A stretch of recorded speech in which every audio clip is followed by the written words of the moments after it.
With days until release, how are the Silent Hill 2 Remake's pre-orders? Well, likely not very well. You see, key resellers are now discounting their keys. But what does this mean? Okay, so first you have to understand what key resellers do. Key resellers, they'll go to Konami or a third-party contractor by Konami, and they'll buy a bunch of keys in a bulk.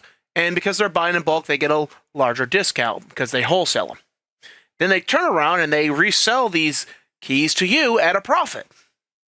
Now, if you're marking them down, that's indicative that you have stock you can't get rid of,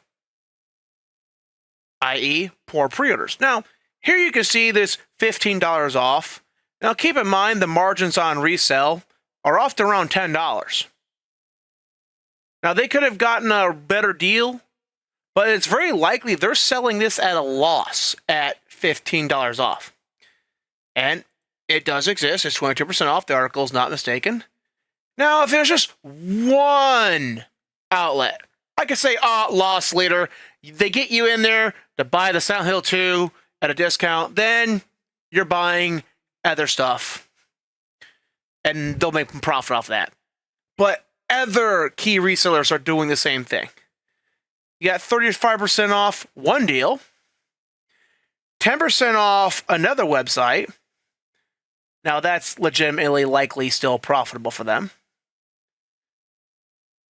33% off, 36% off, 10% off.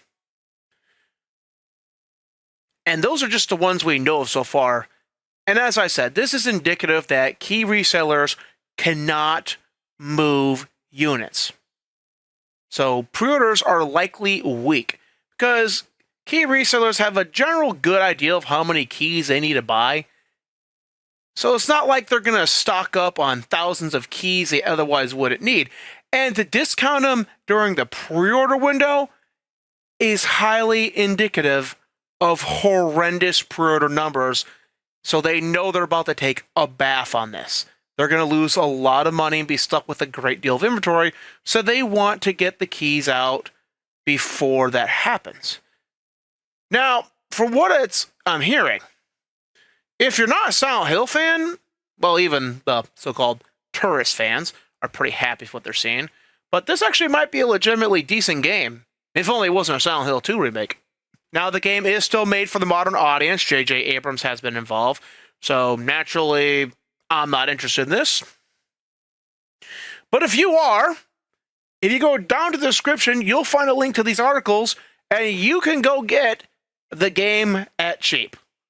That's all I have to say about this. Hit like, subscribe, and I'll see you next video. Peace.